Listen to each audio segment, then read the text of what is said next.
Today I'm lucky enough to have the cutest co-pilot I have ever had with me. This is Jesse. Say hi, Jesse. Hi. And we are going to talk about debt and why people are so afraid of it.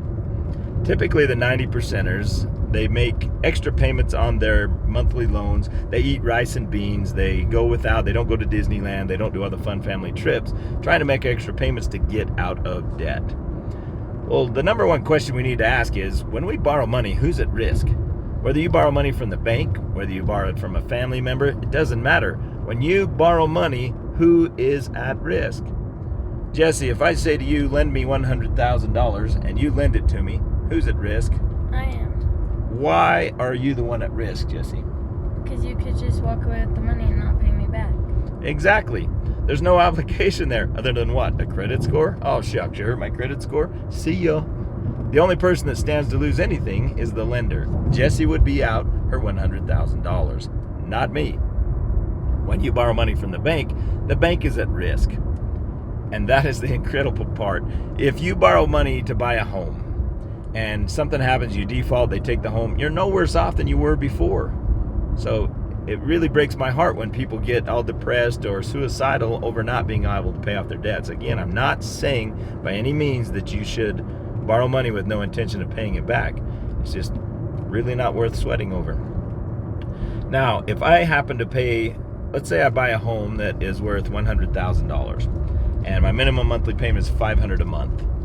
I pay the $500 a month, then I live a miserable, rotten life, and I try to save up an extra $200 to send them. So I pay them $500 on the original payment, an additional $200 in extra payments trying to pay down my debt. If I manage to pay off $99,000 of a $100,000 home loan and something happens that I can't pay that last $1,000, Jesse, what happens to the house? The bank takes it. And what else do they take? All the money that you've already paid them. Every single penny that you paid them, the $500 monthly payment, as well as the $200 extra month payment, they get it all.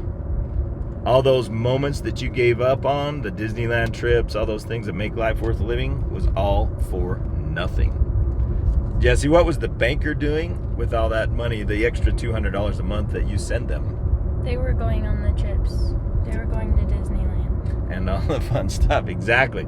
The banker's taking your extra money and going to Disneyland. And if you default, they still get all your stuff.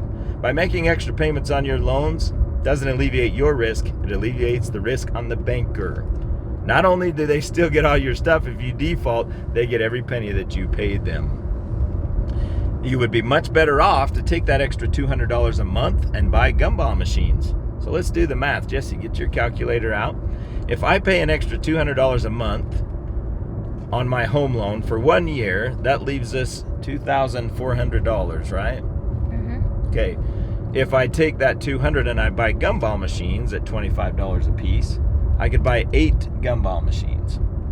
So by paying extra payments, I pay down $2,400 of my loan in a year. But if I buy the 8 gumball machines, how many gumball machines is that in 1 year, Jesse, if I only do it for 1 year? 96. So that's 96 gumball machines.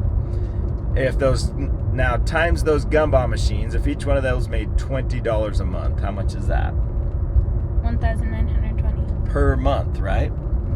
Okay, so now times that by 12. $23,040. $23,040 a month that you would be earning with the gumball machines that you could buy in just 1 year's time instead of paying an extra $200 a month. By paying the $200, you paid off $2,400 of your loan. By buying the gumball machines, you now make an extra $23,400 per year that now you could throw towards that loan if you want. Which one sounds better to you, Jesse? Pay extra payments or buy gumball machines? Buy gumball machines. I would agree. I'm Todd Cook I'm Jesse Cook. with Minutes Not Money. We go into extensive detail on this. My book, Minutes Not Money, it's available on Amazon in paperback and ebook format. You can check it out on my webpage as well on minutesnotmoney.com. And don't forget to join us on Facebook at the Minutes Not Money Facebook.